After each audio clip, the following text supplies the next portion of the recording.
Dans les rochers, j'ai vu ce bois et j'ai pas pu résister. Je me suis dit, waouh, je peux faire des trucs sympas avec ça. Arrivé à la maison, je me suis dit, je vais avoir un petit problème. Ouais, ça rentre pas dans ma bassine.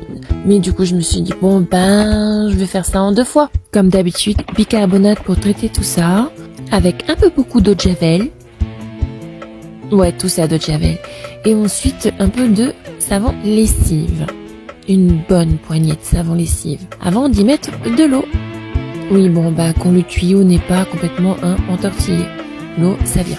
Et je trouvais qu'il y avait une super belle lumière et que c'était super beau de filmer ça comme ça. Mais bon, ça va super plus vite quand tu mets ça au fond de la bassine pour que tout se mélange en même temps. Je sais toujours pas comment je vais faire pour nettoyer le haut de ces branches. Mais bon, pour l'instant, je me concentre sur le bas. Dans 3 jours pour la suite. Ok, le 3e jour est arrivé et on voit bien la différence entre ce qui est à l'intérieur de l'eau et ce qui est à l'extérieur. Donc ouais, ça a super bien nettoyé. Par contre, j'ai eu beau retourner le bordel dans tous les sens. Ça rentre pas, en tout cas pas en entier. Je me suis dit que j'allais avoir un éclair de génie, mais en fait non. Donc je sais pas pourquoi, par désespoir, j'ai voulu l'arroser un peu partout. En 4e, mon prof de maths avait coutume de dire « Si tu trouves sans chercher, c'est que tu as longtemps cherché sans trouver. » J'ai pas encore assez cherché, parce que j'ai toujours pas trouvé. Donc en désespoir de cause, je me suis dit que j'allais tremper branche par branche, du moins le haut des branches. Et puis, tant qu'à faire, ces coquillages que j'ai trouvés l'autre jour, hop, on fait tremper en même temps. Comme ça, une pierre deux coups. Allez, on baisse pas les bras. On verra ce que ça va donner plus tard. Il y a 2 jours, je suis retournée voir dans quel état était la branche. Malheureusement, je pense que le plastique a percé parce que l'eau était dehors. Et en voyant l'état de la branche, je me dis que réutiliser la même eau, c'était pas une bonne idée. Au lieu d'avoir blanchi, elles ont noirci. Du coup, je l'ai laissé reposer 2 jours au soleil, en attendant de pouvoir trouver une solution. Et en faisant le tour de ma maison, je me dis, mais ouais, j'ai ça en fait dans mon atelier. Et pouf, je débarrasse tout ce qui est dedans et je fais un test. Et ça rentre. Bon, c'est un peu juste, mais ça rentre. Par contre, ce qui m'embête, c'est que ça fait beaucoup d'eau pour si peu, quoi. Du coup, je fonce dans mon atelier. Et là, je me dis, je vais nettoyer tous ces bois flottés en même temps. Comme ça fera pas de gaspillage. Je n'ai pris que les petits bois flottés qui pouvaient se faufiler au fond de la bassine. Ce n'est pas une bassine, c'est un bac, c'est pas grave. Pour ce coup-là, ce sera une bassine. Et on entame le petit mélange magique que vous commencez à connaître. Bicarbonate, savon lessive et un peu d'eau de javel. Et pendant que l'eau se remplissait doucement mais sûrement, j'avais oublié de prendre en compte une petite chose qui semblait pourtant logique. Le bois flotté flotte. J'avais pas eu ce problème-là avec la branche uniquement, mais ce n'est pas grave. J'avais mon parpaing, pas loin. Il fallait juste que je trouve une astuce pour pouvoir bloquer tout en dessous. Et puis voilà, on laisse reposer ça pendant 3 jours. On verra bien ce qui se passera d'ici là. Le 3e jour est enfin arrivé et avec son lot de surprise, je découvre que mon bac est complètement déformé. Je souhaite juste rappeler que le processus que j'utilise est vraiment pour traiter et non pas pour blanchir le bois. Parce qu'apparemment, on peut le blanchir en utilisant l'acide citrique, chose que je n'ai pas chez moi. Et comme les bois ont une essence différente, forcément, des couleurs différentes ressortent. Bon, en gros, ça va mettre 1 à 2 semaines à sécher. Et l'extérieur va sécher assez vite, mais l'intérieur, non. Donc c'est pour ça que je laisse sécher assez longtemps. Et là, j'ai de la chance, il y a du soleil. Mais je pense que ce soir, il va falloir que je les rentre parce qu'en ce moment, il pleut beaucoup. Donc, pour que ça sèche optimalement, va falloir que je les mette à l'abri. Donc ce que vous voyez là, c'est le dépôt qui reste une fois que j'ai vidé l'eau dans la machine à laver pour pouvoir laver mes serpillères et mes torchons que j'utilise quand je fais de l'artisanat. Malgré l'eau chlorée, cette eau savonneuse est suffisante pour pouvoir laver les serpillères.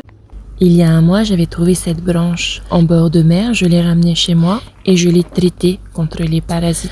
J'ai dû d'ailleurs la traiter 3 fois de suite, non pas parce qu'elle était pleine de parasites, mais parce que je n'arrivais pas à trouver un récipient assez grand. J'en ai finalement trouvé un et j'ai ensuite fait sécher cette branche pendant 2 semaines. Bon, pendant le processus de séchage, je dois avouer qu'elle m'a servi d'accessoire durant le shooting de mon collier.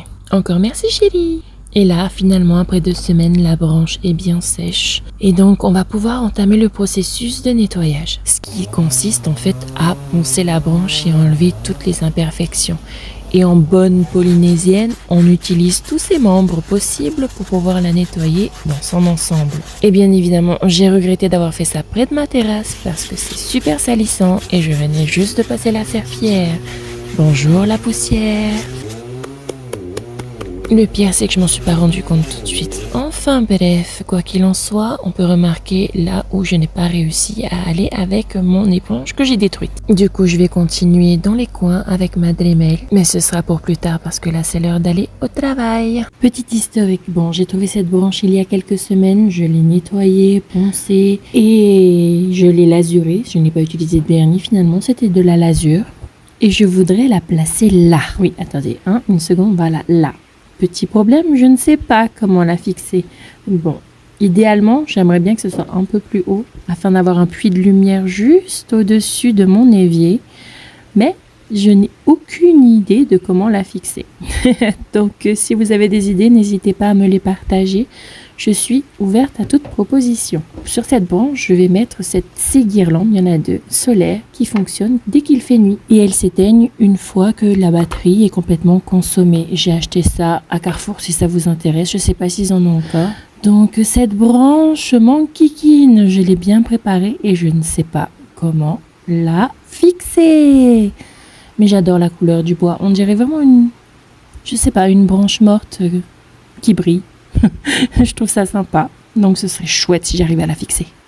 Aujourd'hui, je me lance, ça y est, je vais enfin pouvoir m'occuper de ma branche à l'aide de ces énormes vis ou écrous ou je sais pas comment ça s'appelle, mais je me suis dit qu'elle ferait l'affaire pour ce que je veux faire avec. Je sais, ça remonte à loin, mais je voudrais faire un point de lumière avec cette branche, en sachant qu'elle n'est pas assez grande pour pouvoir atteindre la hauteur que je voudrais. Me voilà en train d'assembler différentes branches de bois flotté que j'ai trouvées sur la plage, que j'avais déjà nettoyées, fait sécher puis poncé. Le seul truc auquel je n'avais pas pensé lorsque j'ai eu cette idée, c'est que les vis que j'ai choisies permettaient d'avoir la fonctionnalité de pouvoir articuler la branche avec les autres bois flottés. Chose que je ne voulais pas vraiment. Du coup, par endroits, j'ai dû clouter de façon à ce que ça ne bouge pas trop. Ça m'a pris pas mal de temps, mais ça m'a fait du bien. Et puis en même temps, ça permettait à Piu Piu de pouvoir se dégourdir les pattes. Je sais que cette vidéo est en accéléré, mais peut-être que vous avez vu passer un petit point noir entre mes pieds à un moment donné. Et voilà le résultat en attendant de pouvoir vernir cette accumulation de bois flotté qui est destinée à braver les intempéries. L'étape du vernis est vraiment la moins fun parce qu'il y a un temps d'attente assez relatif. Regardez-moi cette couleur miel et toutes ces couches. À chaque fois que j'ai ouvert cette boîte, une couche s'est formée. Donc ça, c'est un vernis bateau. Je me suis dit que ce serait le meilleur vernis pour pouvoir rester dehors, au soleil, à l'air libre. Donc première étape, attendre 6 heures que ça sèche. Et puis voilà pour la deuxième couche. En attendant, je l'ai un peu poncé avant de le revernir. De façon à ce que ce soit lisse, beau et surtout que ça protège au maximum. Maintenant que la branche est suspendue, on peut y mettre la dernière couche en dessous et attendre 24 heures que ça sèche. Oui, Piu Piu n'est jamais très loin. Il n'y a plus qu'à charger les guirlandes solaires et attendre le temps que ça sèche. Il y a quelques mois, j'ai trouvé cette branche et je l'ai trouvée très intéressante. Du coup, je l'ai récupérée, je l'ai traitée, je l'ai lasurée. Et dans mon esprit, je voulais la mettre au-dessus de mon évier. Le problème, c'est qu'elle était trop courte. Du coup, en tant que point de lumière, parce qu'avoir un évier à l'extérieur, c'est bien, mais sans point de lumière, c'est un peu pénible, il fallait qu'elle soit un peu plus grande. Et quand je parle de point de lumière, je voulais juste utiliser ces guirlandes solaires que j'ai achetées à bas prix dans un magasin. Bien sûr, l'idée n'est pas apparue du jour au lendemain. Il m'a fallu un petit peu de temps, mais je me suis dit pourquoi pas faire un bras articulé avec d'autres bois flottés et du matériel à peu près approprié.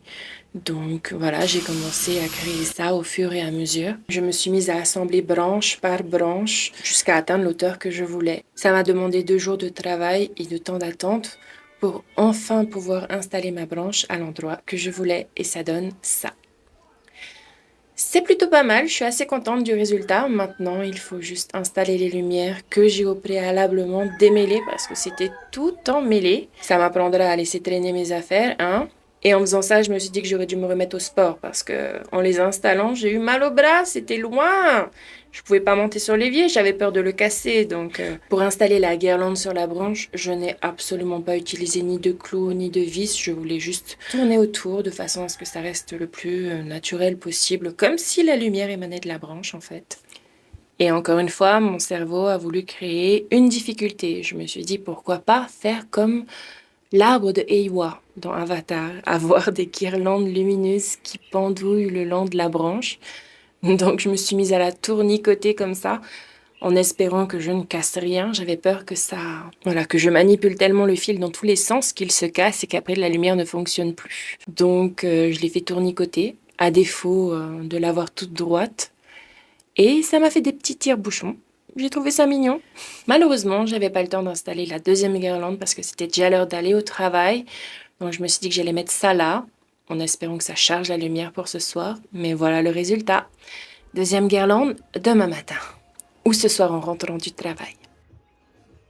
Une sculpture en bois flotté, je pense qu'on pourrait l'appeler comme ça. Mais non, c'est juste mon support pour pouvoir accrocher mes guirlandes solaires afin que je puisse voir quelque chose au-dessus de mon évier quand il n'y a pas de lumière. Et malheureusement, je suis une personne qui adore se rajouter des difficultés dans la vie, allez savoir pourquoi. Mon cerveau m'a murmuré: pourquoi pas avoir une branche de Eywa chez toi? Ah là là, Avatar, quand tu nous tiens. Je m'y suis mise à 2 fois pour pouvoir l'installer complètement parce que il a fallu que je fasse quelque chose qu'on fait quasiment tous dans la vie: aller au travail. Et étant donné que ce sont des guirlandes solaires, je comptais sur le soleil pour pouvoir charger ces guirlandes.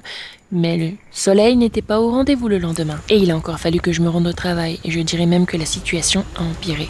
Mais bon, la seule éclaircie que j'ai vue en partant du travail, c'était celle-ci. Et en rentrant chez moi, il faisait déjà nuit. Mais alors là, surprise! Les guirlandes ont chargé! Et j'étais vraiment super contente. Alors, vous pensez que j'ai une branche de Eywa chez moi? Je pense que Eywa ou pas, ça fait son job.